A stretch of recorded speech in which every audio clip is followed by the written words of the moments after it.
Assalamualaikum warahmatullahi wabarakatuh. Perkenalkan, nama saya Afifah Hurunisa Musyaropah.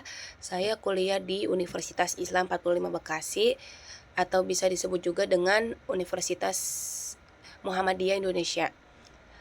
Saya di sini membuat video tugas yang yang berikan di grup via grup.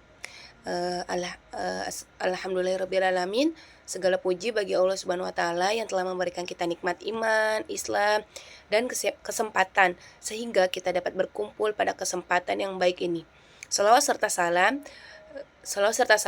salam semoga selalu tercurah kepada junjungan kita Nabi besar Nabi Muhammad Shallallahu alaihi wasallam beserta keluarganya, para sahabatnya, dan seluruh umatnya hingga akhir zaman. Hadirin yang dirahmati Allah, pada kesempatan kali ini saya akan menyampaikan ceramah yang berjudul tentang pertunangan dalam Islam. Adapun pengertian dari pertunangan ini ialah permohonan untuk menikah yang disampaikan kepada seorang perempuan dengan cara-cara yang telah diketahui secara umum oleh masyarakat. Apabila permohonan itu disetujui, maka hal itu hanya merupakan janji untuk menikah. Pihak peminang tidak boleh melakukan apapun terhadap perempuan yang dipinangnya karena keduanya tidak memiliki hubungan apa-apa hingga akad nikah dilangsungkan. Yang pertama itu ada kepada siapa lamaran dilakukan. Adapun bagiannya yaitu yang bagian A adalah pada prinsipnya lamaran dilakukan kepada wali. Diriwayatkan oleh Urwah Rasulullah SAW meminang Aisyah kepada Abu Bakar. Kemudian Abu Bakar menerima pinangan itu dan berkata kepada beliau, "Aku adalah saudaramu." Rasulullah SAW menjawab,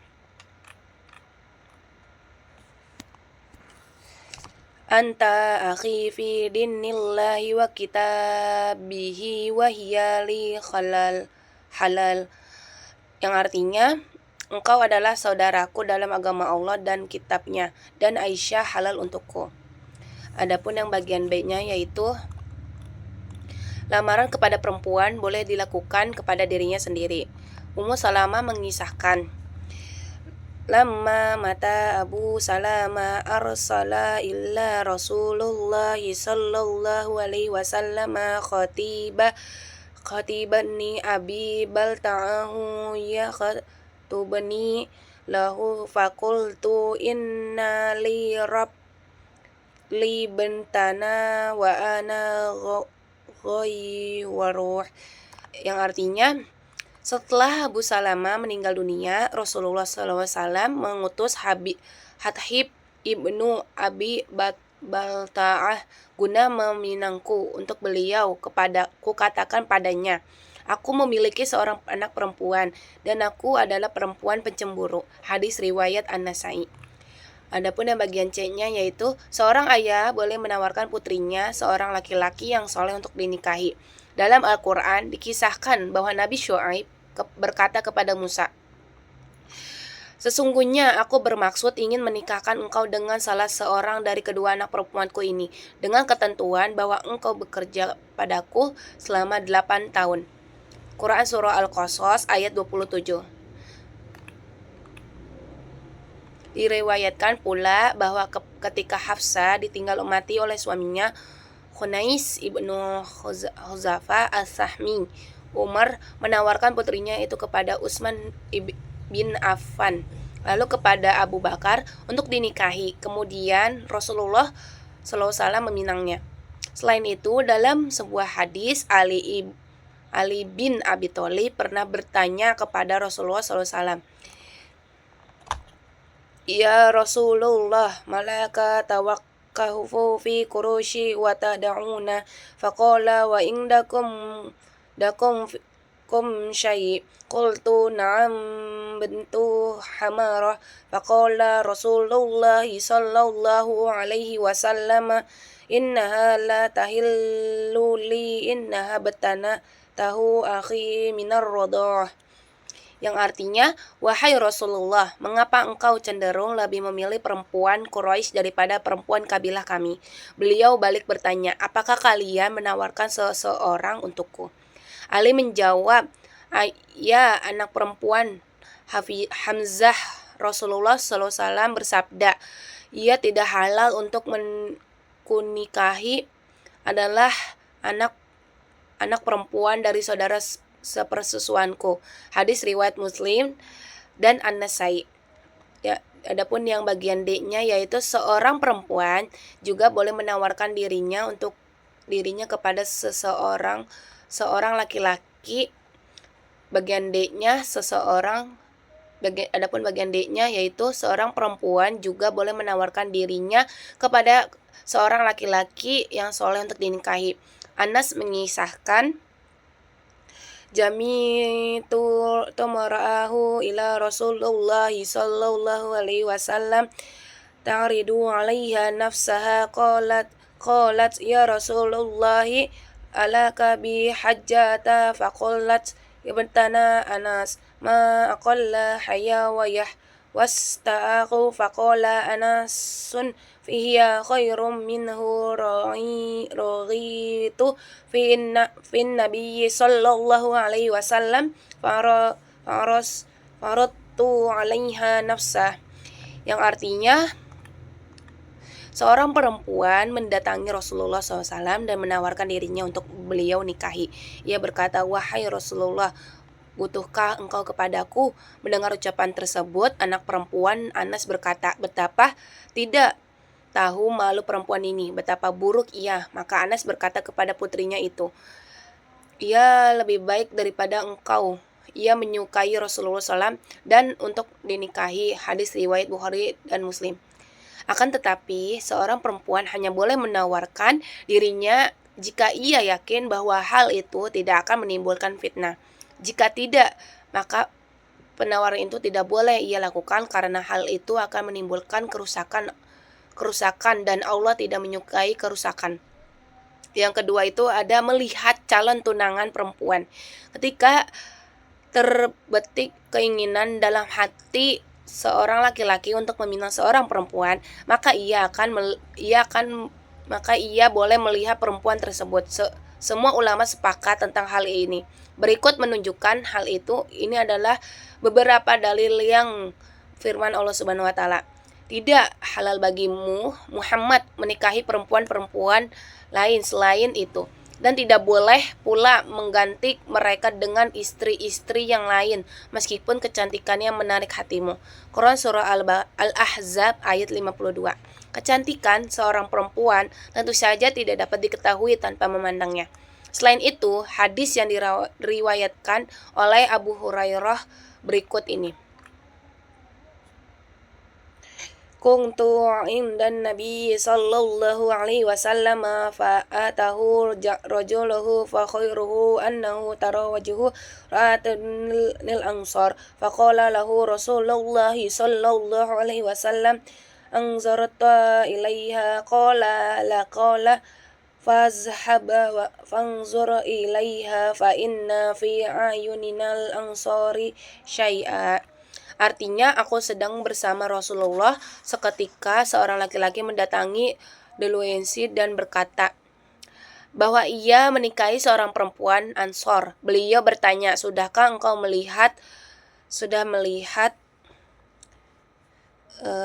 perempuan tersebut? Lelaki itu menjawab, tidak. Maka Rasulullah SAW bersabda, pergi dan lihatlah ini karena orang-orang Ansor bisa dibaca pada matanya. Hadis riwayat Muslim dan An-Nasai. Diriwayatkan pula oleh Sahal ibnu Sa'ad bahwa seorang perempuan mendatangi Rasulullah SAW dan berkata, ya Rasulullah, jitu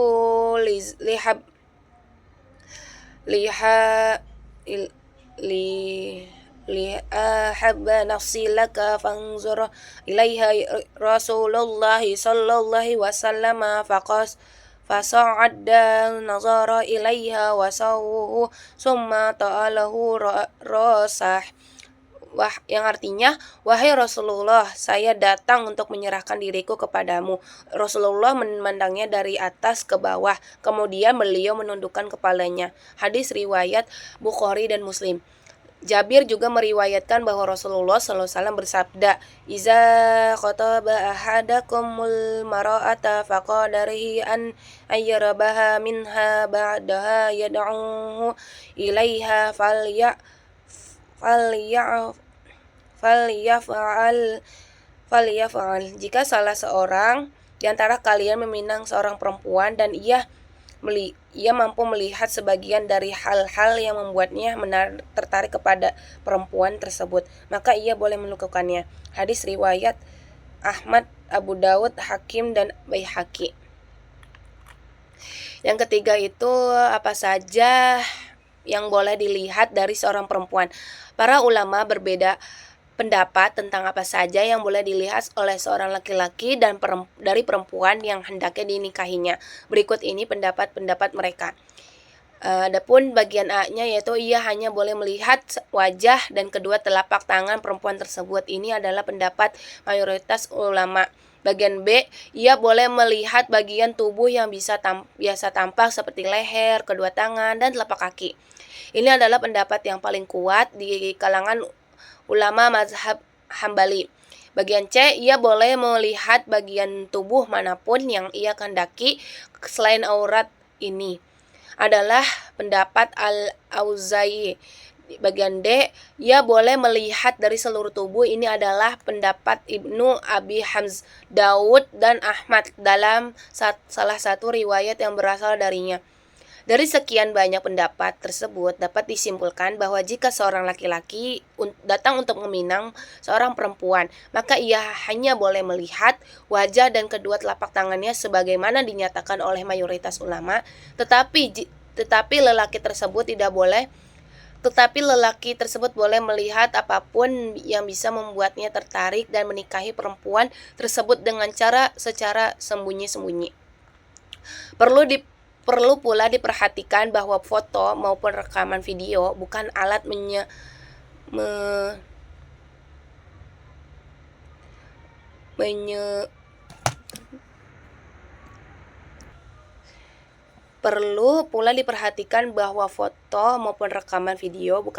yang memadai untuk melihat calon istri karena kedua hal tersebut yang sering menipu dan tidak mempresentasikan kenyataan asli.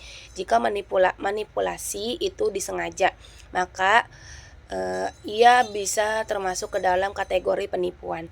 Adapun yang bagian 4 yaitu batasan-batasan syariat dalam melihat calon tunangan. Yang pertama itu seorang perempuan tidak sendirian ketika dilihat oleh laki-laki yang melamarnya. Ia harus didampingi oleh beberapa mahram perempuan dari pihak laki-laki atau mahram laki-laki dari pihaknya sendiri. Adapun yang bagian keduanya yaitu laki-laki tidak boleh memandang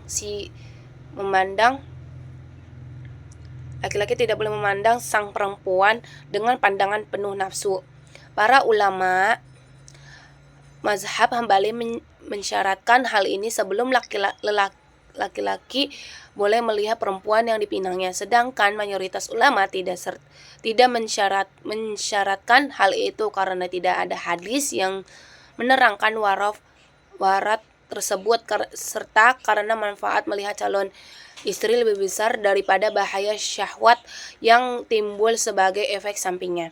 Adapun yang bagian ketiga yaitu ada kemungkinan yang besar bahwa laki-laki itu benar-benar akan menikahi perempuan yang dilihatnya. Hanya dalam keadaan demikianlah proses melihat calon istri dibolehkan.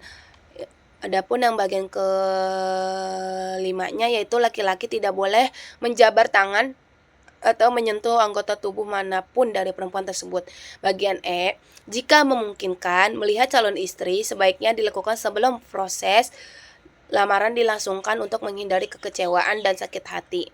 Boleh berbincang-bincang dengannya atau saling bertanya sepanjang hal itu dilakukan dalam koridor syariat Islam. Suara perempuan dalam percakapan normal bukanlah aurat.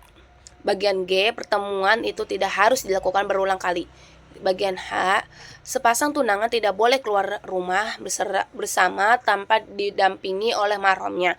Hal ini tidak bisa terjadi di masyarakat kita dewasa Ini seringkali pihak keluarga membiarkan keduanya berjalan bersama ke tempat-tempat hiburan dengan alasan bahwa mereka adalah bakal suami istri. Jika terjadi sesuatu yang tidak diinginkan, maka mereka sendiri yang akan menanggung celah dan kesedihan. Adapun yang bagian terakhir yaitu melihat calon tunangan laki-laki. Seorang perempuan juga boleh melihat calon tunangannya karena pun berhak mendapat mengetahui apa yang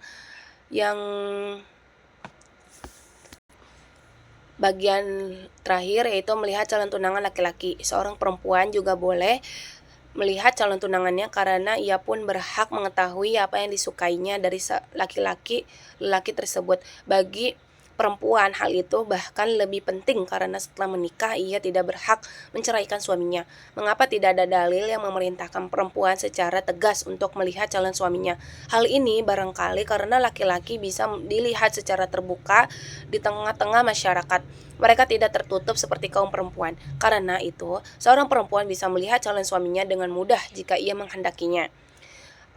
Para ulama juga berbeda pendapat tentang batasan tubuh laki-laki yang boleh dilihat perempuan. Tetapi pendapat yang paling kuat adalah bahwa perempuan boleh melihat laki-laki daripada wajah dan telapak tangannya karena aurat laki-laki terletak di antara lutut dan pantatnya. Sekian video dari saya. Kurangnya lebih mohon maaf apabila ada kekurangan atau salah-salah kata. Billahi wa taufiq wal hidayah. Wassalamualaikum warahmatullahi wabarakatuh.